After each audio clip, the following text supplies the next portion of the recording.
Boa noite, Igreja Batista Maranata, irmãos que acompanham essa live.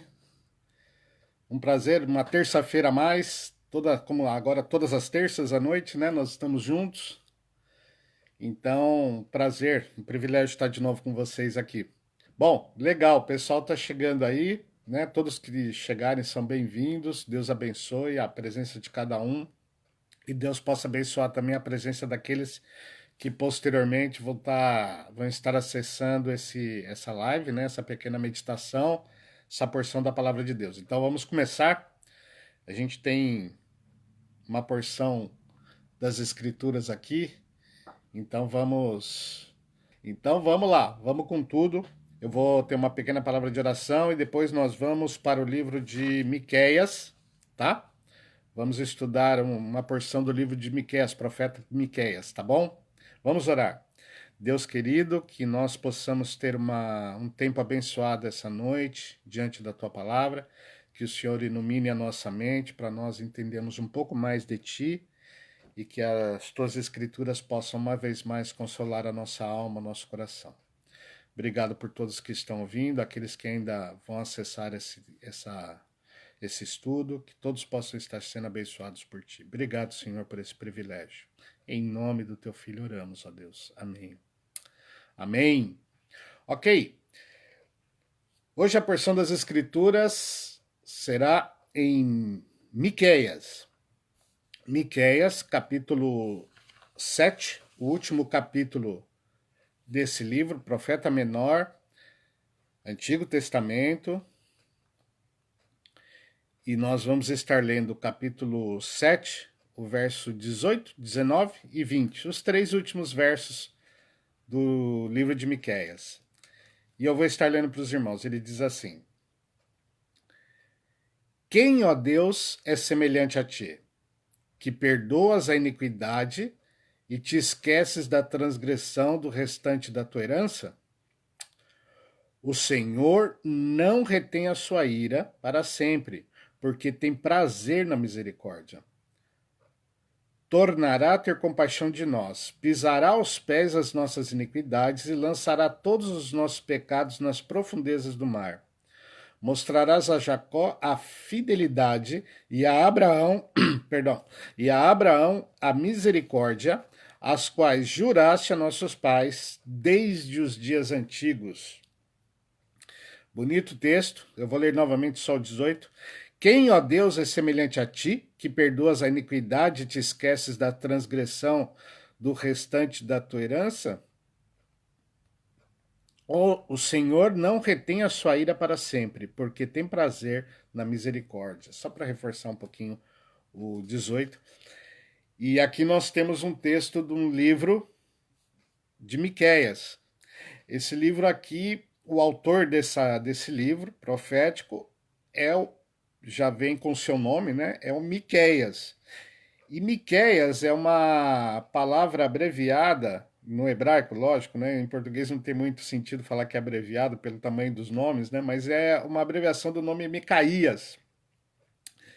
Micaías é o nome e Miqueias seria uma abreviação, um derivado, né, do nome Miqueias, um derivado do nome Micaías, tá bom? E essa palavra quer dizer quem é como Jeová. A ideia dessa palavra, né, dá esse sentido no original. Quem é como Jeová? Quem é como Deus? Né? Quem é como Jeová? E, e me chamou a atenção o nome dele, né? E mais os três versos que ele utiliza no final da sua profecia. E é porque nos leva a pensar quem é nosso Deus, né? Quem é Jeová? Quem é Deus, né? Então, vendo esse livro da profecia, né, ele foi escrito antes de Cristo, né, uns 730 anos antes da vinda de Cristo, né? E esse livro, Miqueias, quando ele escreveu, ele viveu nessa época, ele era contemporâneo de Isaías, do rei Jotão, Acas, Ezequias, né, reis de Judá. Ele também aqui diz aqui, eu anotei aqui que ele participou de uma situação do povo de Judá que vivia uma desintegração pessoal e social muito forte. Então, se nós lemos todo o livro, né, nós vamos ver que ele está profetizando sobre um cativeiro que iria chegar no futuro por meio da Síria, né, utilizando ali Babilônia, né, que estava sob o domínio da Síria, e ele falava dessa desintegração moral e pessoal e social do povo de Israel. Né? Eles estavam mal pessoalmente, com pecados de âmbito pessoal, que refletiam também na vida social, e havia pecado social no povo de Israel, que era o povo de Deus, separado por Deus para refletir a sua glória, né? E ele então aparece como profeta, ele acusa esse problema e ele fala lá no capítulo 7, do verso 1 ao 6, ele cita, né, que não, ele procurava Israel e não achava injusto sequer no povo, né, que todos estavam se corrompendo de alguma forma. E ele vem então chamar a atenção. E ele fala no verso 7 desse capítulo 7, né? Ele diz: Eu, porém, olharei para o Senhor e esperarei no Deus da minha salvação. O meu Deus me ouvirá. Então ele era um profeta que via essa situação, ele acusava o pecado, ele falava de um castigo próximo, vindouro, se Israel continuasse se Judá, né, o Reino do Sul continuasse nessa linha, né? O Reino do Norte já estava sendo punido nessa época pelo cativeiro, e isso iria acontecer alguns anos depois também com o Reino do Sul, que Israel foi dividido em dois reinos, né? Depois de Salomão, aí veio na sequência, o filho de Salomão já foi um rei que promoveu já um racha na nação, e aí teve o Reino do Norte e o Reino do Sul. O Reino do Norte então já estava indo para o cativeiro nessa época, e o Reino do Sul ainda prevalecia, que eram os descendentes de Davi, que estava ali em Jerusalém, que era o Reino do Sul, o Reino de Judá. E Miqueias estava aí, mas esse povo já estava se corrompendo, e falava: isso vai acontecer com vocês também, vocês vão terminar sofrendo as consequências desse pecado. E esse é o pano de fundo, né? E ele fala isso para a nação, mas ele mesmo, como profeta, ele diz que apesar de toda essa situação, de todo essa problemática, Deus ele atuaria, e ele esperava então em Deus essa atuação, né? Essa que é a ideia. E aí nós chegamos então na conclusão já da profecia dele. Eu dei muito breve resumo do livro, né? Requer bastante mais, vale a pena se debruçar mais sobre esse livro e todo o que compõe. Mas os três últimos versículos que me chamaram a atenção, porque eles revelam aqui o caráter de Deus, né? E tem a ver com o nome, né? Quem é Deus, né? Aqui quem é como Jeová? Quem é como Jeová? Quem pode ser como Deus? Quem é esse Deus? É uma pergunta positiva. Quem é esse Deus? Né? Quem pode ser como ele? Né? Ninguém, né? Quem é como Deus? E essa pergunta que sugere o nome dele, né? E ele faz até um trocadilho com o nome dele aqui no texto, quando ele fala, né, sobre Deus. Mas ele chega aqui no 18 e ele destaca quatro situações importantes no verso 18 com relação que revelam quem é esse Deus, né, o caráter desse Deus, né? Então ele diz aqui: Quem, ó Deus, é semelhante a ti, que perdoa a iniquidade e te esqueces da transgressão do restante da tua herança. Então, a gente está vendo aqui no 18 que ele é um Deus aqui que perdoa, né? Quem é Deus? Quem, ó Deus, é semelhante a ti, que perdoas a iniquidade. Iniquidade aqui, no espanhol, a gente tem como maldade, né? Perdoa a iniquidade, a nossa maldade, né? Ele perdoa, né? E ele esquece a transgressão da tua herança. No espanhol está fazendo a comparação, né? A transgressão ele coloca como pecado, né? A palavra como pecado. E te esqueces do pecado do restante da tua herança. E a herança aqui é a ideia do remanescente, aquilo, o grupo que permanece fiel dentro de todo um contexto de erro, sempre tem um remanescente fiel. E esse remanescente, ele é perdoado, porque a característica desse remanescente são aqueles que realmente se arrependem das suas transgressões, né? Então, aqui Deus perdoa a iniquidade ou a maldade e Deus esquece a transgressão. A palavra que esquecer não é assim, ele tem um lapso de memória, né? Deus não tem isso, né? Mas o esquecer aqui é o sentido de nunca mais ter em conta o pecado. Nós temos falado um pouco sobre pecado nas outras terça-feiras, né? Na última nós falamos sobre a questão da consciência, né? Que a nossa consciência nos acusa sobre o certo e errado, porque nós alimentamos a nossa consciência com a palavra de Deus, e aí nós começamos a ter critérios realmente vindos do Espírito Santo para entender o que é certo e o que é errado, e a nossa consciência nos acusando do que é errado, nós temos a oportunidade do arrependimento e da correção, que é algo que o homem natural não tem. Ele pode se sentir mal, a consciência dele pode acusá-lo de algo, mas essa própria consciência não lhe dá soluções. O cristão ele tem essa solução. E ele, Miqueias coloca aqui que que esse remanescente, né, ele vai ter o seu pecado perdoado e o seu pecado esquecido, né, a sua iniquidade esquecida e a sua transgressão também vai ser tirada fora. Ele vai esquecer a transgressão, ele vai perdoar a iniquidade. Perdão é esquecer, é não levar em conta mais. Né? Eu posso até me lembrar de alguém que me fez um dano, mas toda vez que eu me relacionar com essa pessoa, eu não vou levar em consideração esse dano, esse erro, para pautar o meu relacionamento. Eu vou esquecer isso e vou me relacionar sem levar em conta aquele erro que foi cometido lá atrás. É assim que Deus faz com o seu povo, assim que Deus estava. Essa era a promessa do que Deus ia fazer com o povo de Israel. Ele iria perdoar e esquecer. E também diz aqui que ele não retém, ele não mantém a ira. Deus ele não é um Deus que ele mantém a ira sobre o pecador, né? Ele diz aqui: o Senhor não retém a sua ira para sempre, porque tem prazer na misericórdia. Então ele se alegra em ter misericórdia para com o pecador. Ele não retém a ira para sempre. Então o arrependimento ele promove isso. Ele retém, ele não retém essa ira. Ele retira a ira daquele que peca. Então ele perdoa, ele esquece a transgressão, ele não mantém a ira sobre a pessoa que peca e ele se alegra em ter misericórdia por essas pessoas, pelo seu povo, por aquele que se arrepende.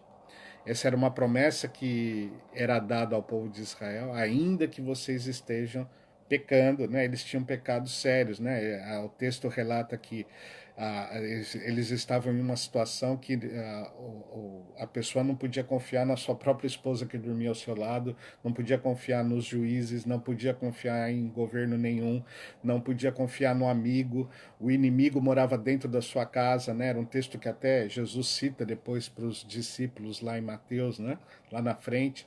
Então ele falava que dentro desse contexto ruim, desse pecado que estava efervescente aí, o pessoal do norte que tinha escapado eram refugiados do Reino do Norte, né, que foi invadido, levado cativo, esse pessoal veio com práticas de idolatria que já estavam infiltrando também na cultura do Reino do Sul, né, eles tinham uma adoração a um deus chamado Baal, né, que era um deus da fertilidade, com relação à plantação e tudo mais, era um ídolo, né? Então eles tinham muitos pecados ali fomentando e Deus estava prometendo que do remanescente desse povo que se arrependeria, né, do povo de Israel que se arrependesse, ele iria receber então perdão, o esquecimento da transgressão, a ira não ia permanecer para sempre sobre esse povo e a misericórdia ia ser a pauta do relacionamento, porque Deus se alegra em ter misericórdia. Esse é o tipo de Deus que nós temos, né? E no verso 19 tem uma coisa muito legal que ele diz assim: tornará a ter compaixão de nós, né? Que é a própria misericórdia, a compaixão, né? Pisará aos pés as nossas iniquidades e lançará todos os nossos pecados nas profundezas do mar. A figura aqui de pisará aos pés as nossas iniquidades. Algumas traduções, e no espanhol também está assim, diz o pisará que ele fala, sepultará as nossas iniquidades. A ideia de sepultar é de aniquilar, é de matar essa situação, de exterminá-la, né? A figura de pisar que está aqui no texto em português, mas a ideia de sepultar, de jogar embaixo da terra, tampar e nunca mais tomar em consideração a, a, as iniquidades que nós venhamos a cometer, ou que nós já cometemos, ou que no caso o povo de Israel havia cometido.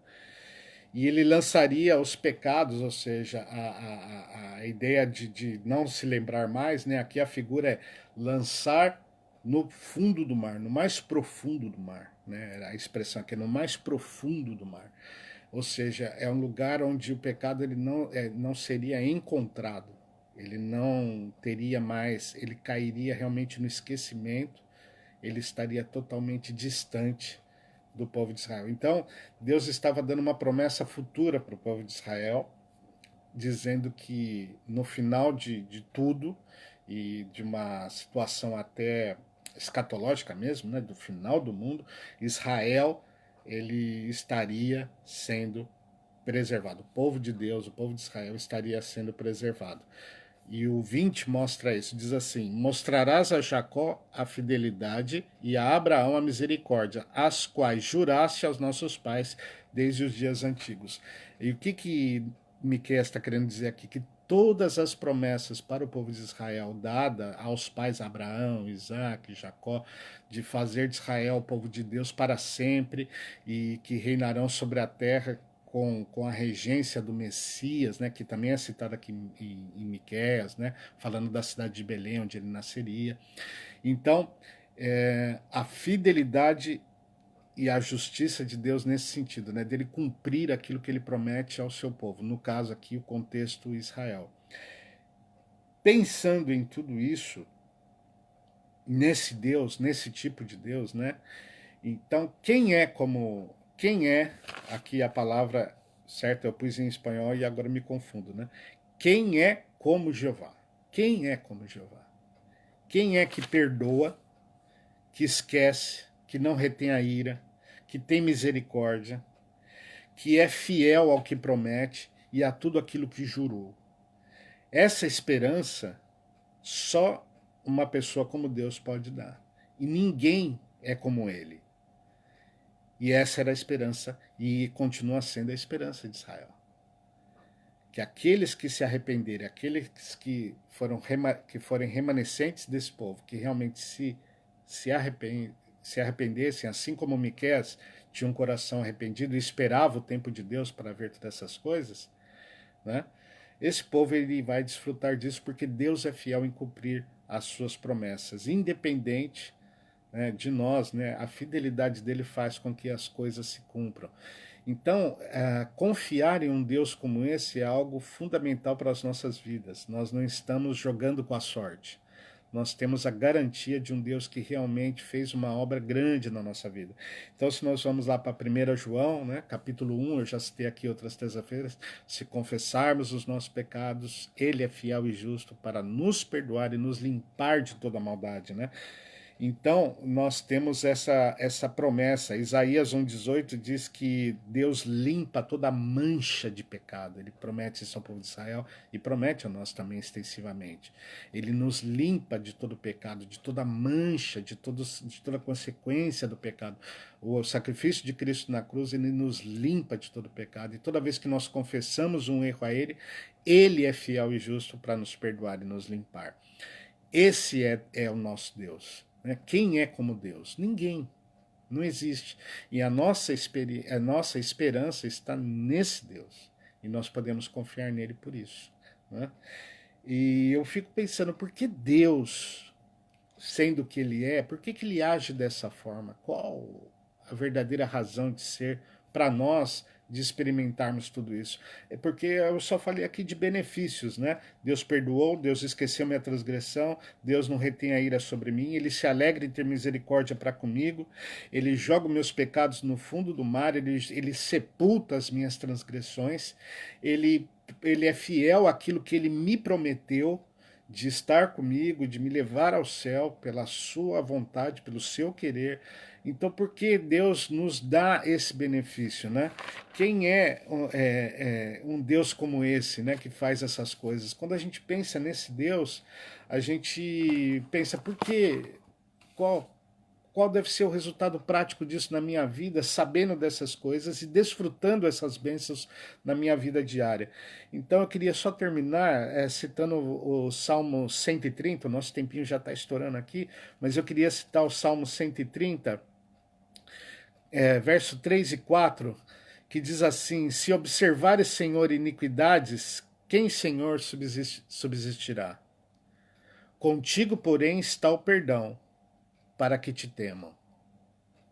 Se Deus fosse só considerar as nossas iniquidades e olhar para elas, nós não subsistiríamos. Mas Cristo morreu na cruz por nossos pecados.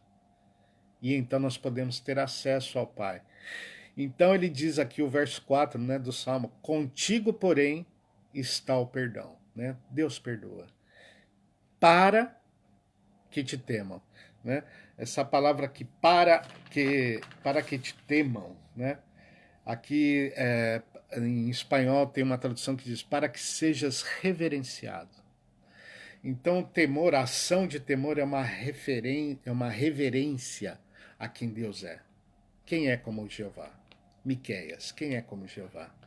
É um Deus que tem todos esses benefícios para os que são lavados pelo sangue de Cristo.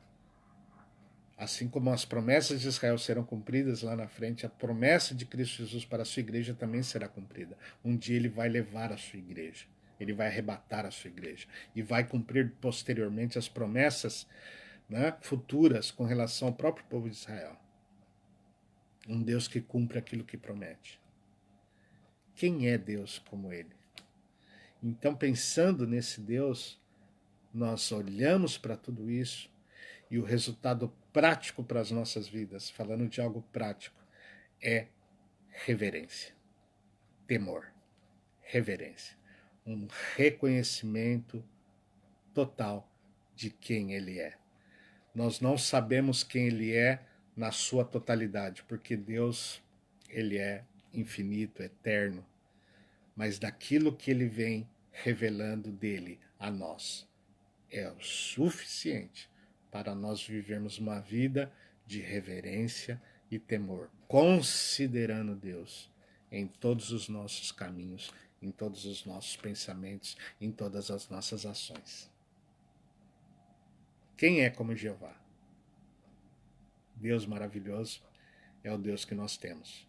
A Ele seja toda a honra e toda a glória, e que o efeito do perdão e misericórdia em nossas vidas possa nos fazer ser um povo reverente a esse Deus. Amém? Que Deus os abençoe, que vocês tenham uma linda semana e que a graça de Deus possa seguir guiando os nossos passos para aquele dia em que nós vamos nos encontrar com Ele. Amém? Saudades de todos vocês, que Deus abençoe. Um beijo grande na amada igreja. Um privilégio estar com todos vocês, Dona Deise, Ronaldo, todo mundo que está aí mandando mensagens. Que Deus abençoe muito a vida de cada um de vocês, da igreja, dos pastores. E vamos em frente, reverenciando a esse Deus que é digno de toda a honra e toda a glória. Deus abençoe.